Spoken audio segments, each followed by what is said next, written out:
Jen, what are some of the other comments that are coming in? We do have another question, which is talking about hiring a lot. When do you know when to fire someone, especially someone who can't seem to grow as quickly as the business? Fire them fast. How fast, Tony? So it depends on what, if it's a culture thing, right?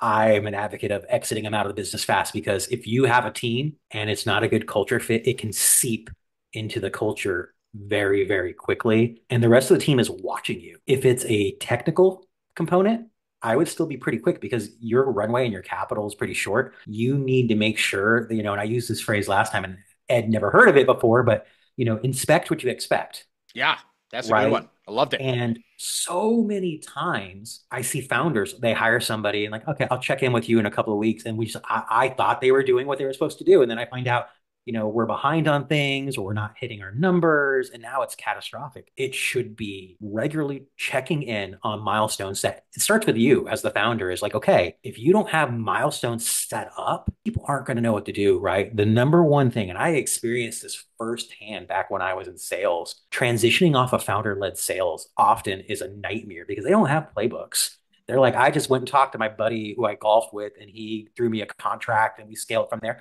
But there's no go to market playbook, right? And so they're like, okay, now I want to bring on an account executive to kind of extend in there. You bring them on there, they don't know what to do. They don't know the market. They don't know how to approach things. You're wasting your money. And what happens is you end up firing that employee, right? So you need to start with having your processes in place, making sure that it's scalable, and then making sure you utilize as much automation and AI as possible to say, okay, I've done all the groundwork, all the foundations laid, bring them in. And that becomes much more clear if they're not performing to say, okay, this is not the right fit. Let's add to that.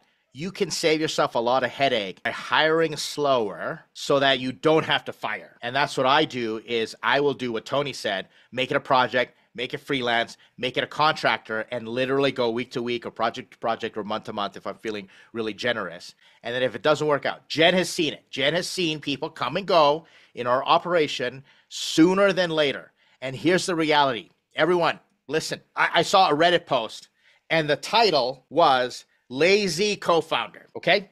Yeah, And all the comments, and I'm going to do a series. I swear I can do a series of bad advice from Reddit and good advice, like the comment section in Reddit, commentary advisory. But as soon as you have to write that and start talking about it, that person is already fired. Like as soon as you start having to talk about a co-founder or an employee, should we fire them? They are already fired. You're just delaying the inevitable because for some reason or other. Maybe it's emotional. Maybe you don't deal with confrontation very well. Maybe you're just plain lazy. Maybe you haven't learned and it's a great time to do it. But as soon as you have to have this conversation, I tell founders this all the time.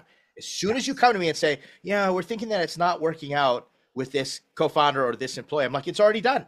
It's just a matter of how you're going to do it. Or what is the rescue plan, the Hail Mary? And I ask them, I say, this is a do or die moment. You're either going to do a Hail Mary and you are going to put it all on the line and say, we're going to rescue this employee. If not, everybody's going to agree they're going to part ways. Or you just get it done. Just take your dog out to the back behind the woodshed. Jen's a dog owner. I can see her grimacing, type thing. But that's literally how drastic it gets. Go take your dogs out back and just, it's a mercy. Just put one right between the eyes. And I hear that all the time when I talk to, a founder who says, I'm having difficulties with conversations with my co-founder and we're just starting out. And I just ask them, I'm like, is this the right fit? Because what are you going to do when things get real and things get tougher? You can't have those conversations now. What's it going to be like in 12 months when you potentially have investment? Right? If you're not aligned on things like investment, go to market strategy.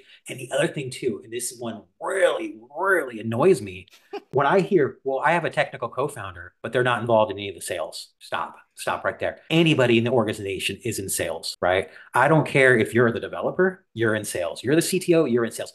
Everyone is selling. If you feel like I just want to stay in my product laboratory and build, you shouldn't be a co-founder. You should go get a job. Everyone should be selling the vision, talking to customers, that thing, because if a CTO is talking to customers, they're getting that information firsthand, and that's going to make them that much better on the product. Exactly. It's that continual feedback. Not saying your technical co-founder has to put on a suit, cold No. call through the phone book, but I've seen founders send strong signals to their CTO and their engineering team. They will literally This is what they did. They took the phone. This is when there's central phones. They took the phone for customer service and they put it right in the middle of the bullpen of all the coding people and said, you answer the customer service, you answer those calls. And that made them realize, oh, wait a second, maybe we should listen to customers because we don't want to take those calls anymore. And it's like, yeah, neither does the organization. So listen to your customers. That is part of doing sales.